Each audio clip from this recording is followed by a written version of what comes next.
자, 오늘 배울 내용은 등비수열입니다. 등비수열. 우리가 이 바로 전에 뭐 배웠냐면 등차수열 배웠었죠? 등차수열. 등차수열은 되게 단순했어. 일정한 수를 더하여 만든 수의 나열이었죠? 자, 등비수열도 똑같아. 되게 쉬워. 등비잖아. 같은 비율인 거죠.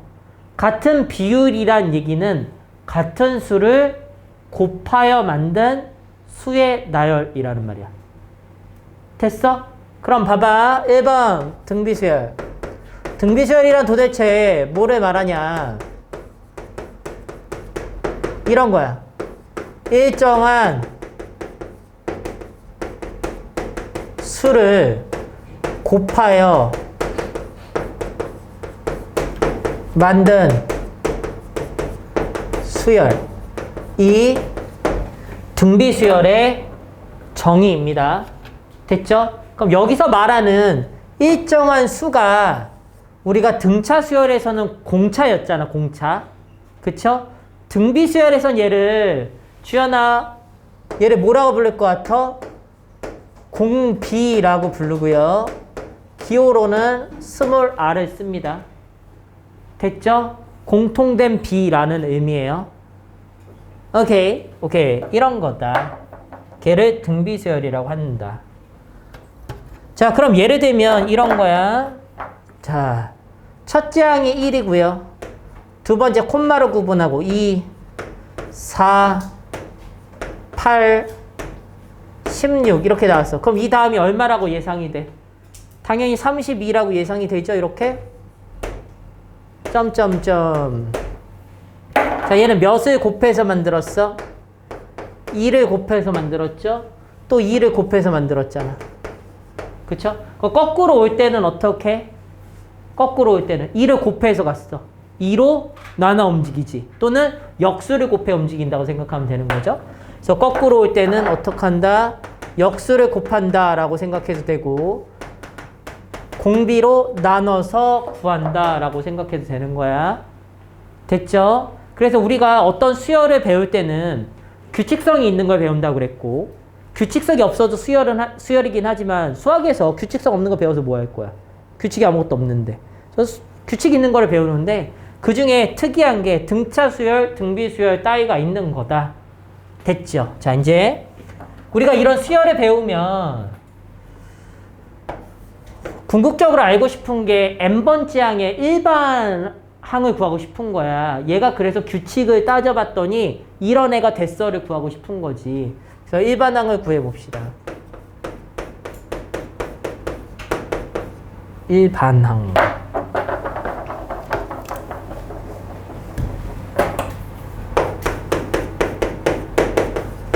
똑같아요. AN이라는 어떤 등비수열이 있어. 첫 항은 당연히 A1이겠고요. 둘째 항은 A2 이렇게 표현하겠죠. 셋째 항은 A3 점점점 가다 보면 n번째 항 AN이 나오고 얘 규칙성을 알아내보자. 됐죠. 자, 얘에서 얘로 가봐요. 몇 곱해요? 공비 R을 곱해야 되겠죠. 자, 얘에서 얘 갈 때도 뭐 곱해야 돼요? R을 곱해야 되겠죠. 됐죠. 그럼 A1에서 A3로 가려면 R을 몇 번 곱해야 됐어? 2번 곱해야 되지. 왜? 1에서 3은 2개 차이 나니까. 됐지? 그럼 나는 A1에서 AN까지 가려면 항이 몇 개 차이가 나요?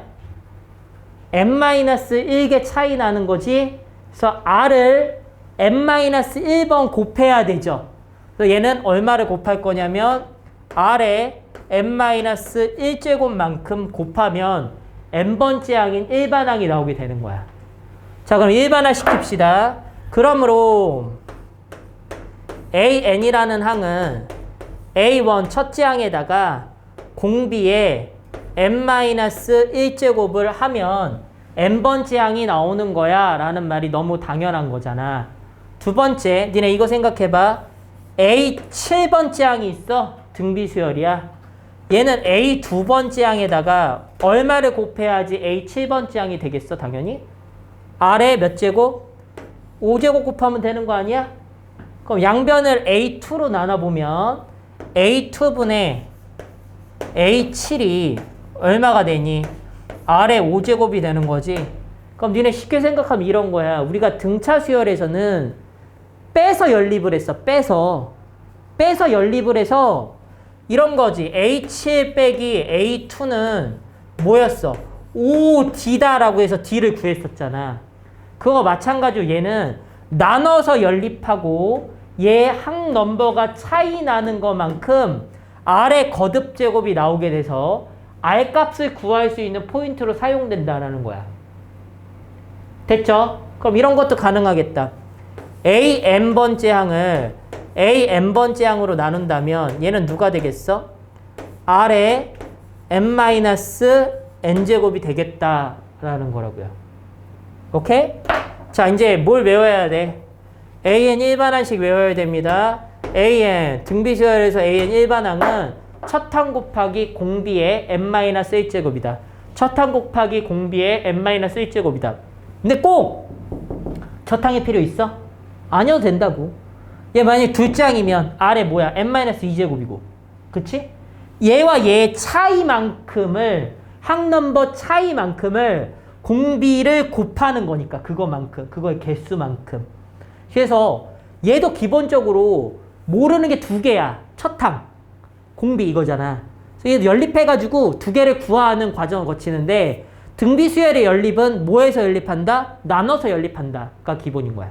나눠서 연립한다. 받아들여지죠? 거기까지는? 오케이? 그럼 예를 들어서 하나만 해봅시다. A2가 3이고요. A5가 뭐 할까? 3개. 81. 인. 등비수열이 있다고 해봐요. 등비수열. AN식을 물어봤어? 됐죠? AN식. 그럼 니네 첫 번째 뭐 할 거야? 원래대로 원칙적으로 하면 이런 식으로 하는 거. A2는 뭐니까? A1 곱하기 R이니까 걔가 3이고요. 원칙적으로. 자, A5는 A1에서 R의 몇 제곱? 4제곱 곱한 게 81이다지. 이렇게. 그래서 얘네도 연립하니까 나눠버리는 거 이렇게. 그럼 R의 세제곱분의 1은 27분의 1이므로 R의 세제곱이 27이고요. R은 3이다라고 구하고 여기다 3을 넣었으니까 A1은 1이다라고 구해놓은 후에 그래서 AN식은 첫 항 1 곱하기 R의 n-1제곱이다. 이렇게 구하게 되는 게 등비수열의 일반항 구하는 과정이야. 근데 그 과정은 약간 거치지 말고 그냥 여기서 그냥 나눠 이렇게. 그럼 이 항넘버 차이 보이죠? 그럼 당연히 몇 분의 R세제곱분의 1이 27분의 1 이렇게 들어가면 된다고. 얘가 그 이유로는 똑같은 거고 연립을 하는데 나눠서 연립하겠다. 됐죠? 자, 흐름은 똑같습니다. 야, 등비수열의 일반항에 대한 설명을 했어. 그럼 뭐 할 것 같아? 세 번째. 등차수열에서 뭐 설명했냐? 이 다음에 등차중항 들어갔지? 등차중항? 그럼 여기 뭐가 있겠어? 등비중항이 있겠죠. 야, 등비중항이에요.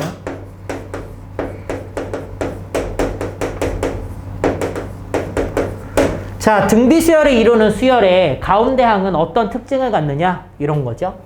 그럼 이렇게 해봅시다. A, B, C, D, E가 순서대로 등비수열을 이룬다고 해볼게. 순서대로 등비수열을 이뤄요. 그럼 이런 거죠. 자, 여기서 일로 가봐. 뭐 곱해 움직였겠어? D, R 곱해 움직였겠죠? 그럼 얘는 C 곱하기 R이죠. 이렇게. CR. 그럼 일로 갈 때는 뭐해? R을 나눠 움직이잖아? 그럼 얘는 누구 분해? R분의 C가 되는 거지? B가? 얘가? 그럼 얘네들을 곱해보셔요. 얘네들을 곱해보셔요. 뭐 나와요? C제곱 나오는 거죠? 그래서 가운데 항의 제곱은요. 양옆을 곱한 거와 같다인 거예요.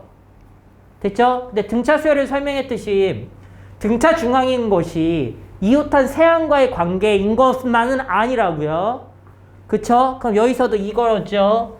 여기서 두 개 항 가고 두 개 항 가도 여기서는 R제곱을 곱해 움직였고 R제곱으로 나눠 움직였기 때문에 C제곱이라는 애는 누구랑 같다라고 봐도 돼요?